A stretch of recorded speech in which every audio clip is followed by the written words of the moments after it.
When you talk about microalgae, we're talking about more about purity because it grows in an aqueous environment.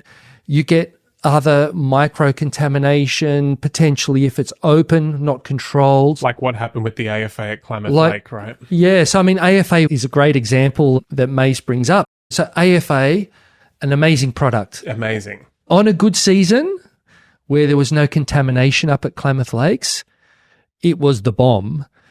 But on a bad season where there was a lot of fecal issues in the lake, there was a lot of bacteria load in the lake, they were like, oh, we want to sell our season of AFA, but how are we going to do this? There's a high amount of bacterial contamination.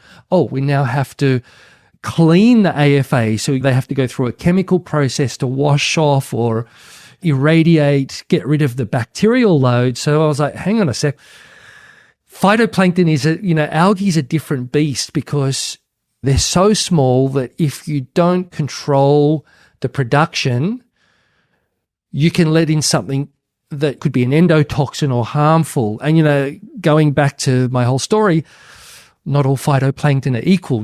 They create the most nutrient dense, in my opinion, nutrients from the sea, the lungs and the food of the ocean at the base, but they also can create algal blooms and toxins. So we really need, when we look at phytoplankton, we need to really guarantee purity because it's a tricky organism to work with. And that's why I'm liking, there was just a few years back, I remember, and there's making that distinction between marine phytoplankton in a closed loop system that has standards, especially up to European standards when they're so hectic there, versus a blue-green algae, which you would have heard about blue-green algae, especially if you're in the bush of Australia here and there's a lot of blooms going on. At one point, I had a woman call me when I was in a double garage back then for SuperFeast, and she'd found my YouTube video talking about AFA and this blue-green algae supplement. And she was like, my father took a blue-green algae and that was enough. There had been a bloom and there was a neurotoxin in there and it had had really severe effects. And so she was on her campaign to bring awareness to it and was asking me, do you sell this product? I remember her being really hectic and I'm just like really emotional. And I was like, oh no, I've stepped away from all of that. And I was like, how did you find me? And she's like, the interview's still up, the one I referenced earlier. And I went, oh, okay. Well, I was just at the point, I was just like, I'm just going to go make that non-visible because I don't have anything to do with that product anymore.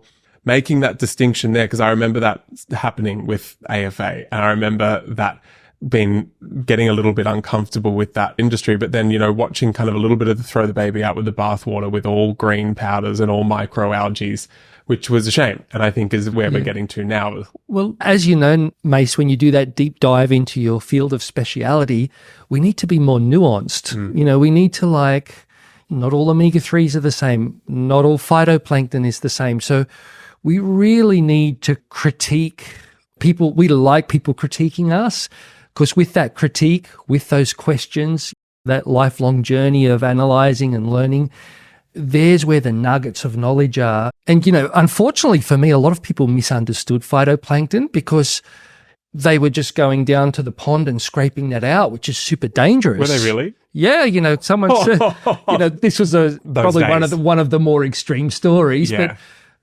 Imagine. Yeah, it was quite hilarious. I can't imagine. I remember being in those circles. Yeah. So I think at the end of the day, when you're in a specialized discipline, you really need to know that inside out. And I think that's one of the things with Phytality and my 15-year journey. It's really to be methodical, accurate, analyze, and really understand what you're doing. As an example, the phytoplankton strain that we started commercializing in 2013, it took us 5 years in the EU to prove to the EU that it would not create a toxin under any variability of nutrient loading when we grow it. So there's a real science behind that. And I hate to say because I'm a big fan of wild food and wild harvesting on the land where there's a different set of dynamics. But in the ocean, we really need to watch out when it comes to just consuming any type of phytoplankton or seaweed. As an example, some seaweed, so potent in iodine, which is actually good for us, but it actually so potent that it can actually cause a thyroid collapse. So you want iodine, but you can't have this massive overload of iodine where you take, 1,000 times the maximum threshold.